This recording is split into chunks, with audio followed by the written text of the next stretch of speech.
As you all know, my name is Peter Joseph, and I work with an organization called the Zeitgeist Movement.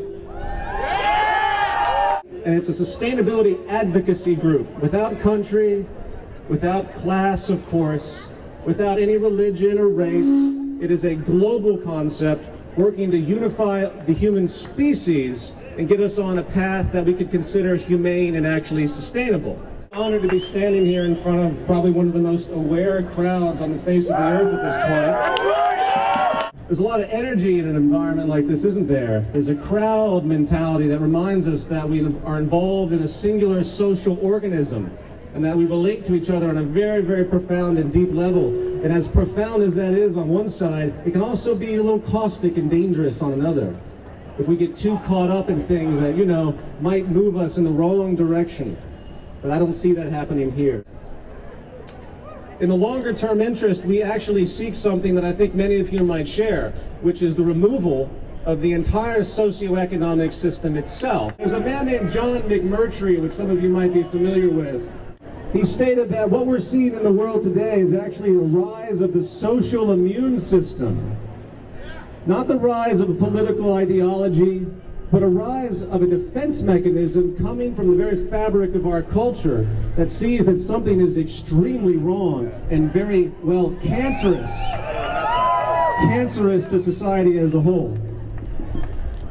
And we, the social immune system, need to work to recognize the true root problem and then move to remove it as fast as possible before it takes hold and essentially, well, works for our own termination. How do we diagnose the real issue? How should we feel about the 1% which own 40% of the planet's wealth? How should we feel about the 400 Americans that have more wealth than 150 million Americans combined? As a quick aside, I will state that if there's anything that could represent the tumor of the system that we inhabit, it would be Wall Street, the stock exchanges, and the banking establishment as a whole. Maybe, just maybe, the foundation of our entire economic system simply isn't going to work anymore because we realize the non-stop effects of science and technology, hence the emergent nature of reality clashing with our traditional assumptions. And with the psychology of growth and consumption, a psychology that continues to create the ongoing social and environmental destruction that we see, abuse and exploitation all around us, that so many environmentalists complain about, but yet they still tend to not realize that the system is based on that. It's defined by consumption. It's defined by turnover. How is an economy based on consumption to maintain your employment, economizing it all? Obviously, it's a complete anti-economy. Resource-based!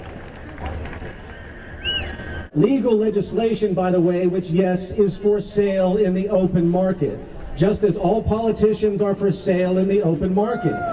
Just as all administration's policies in general are for sale in the open market, what did you expect when the whole system is based upon the buying and selling of property and power and hence influence? That this system is something that it isn't, that continues to bother me. This system was always fascist at its very origin. It just took this long for the root of it to rise to the top because the cancer continues to grow. And now the social immune system is noticing it. And that's the only difference. You know what really creates jobs? Problems. In an efficient world, there will be less of a need for all of us to be employed or to engage in any type of long-term action that we would consider a job.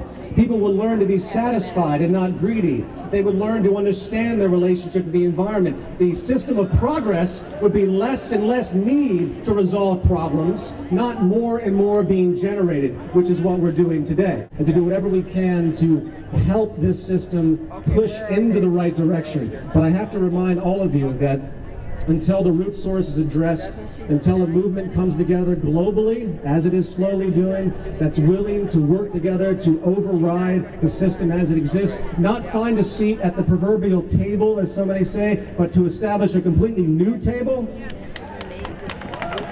no long-term societal change is going to work. So I leave that with you, and I deeply commend you on your courage, and I thank you for your time, and good luck.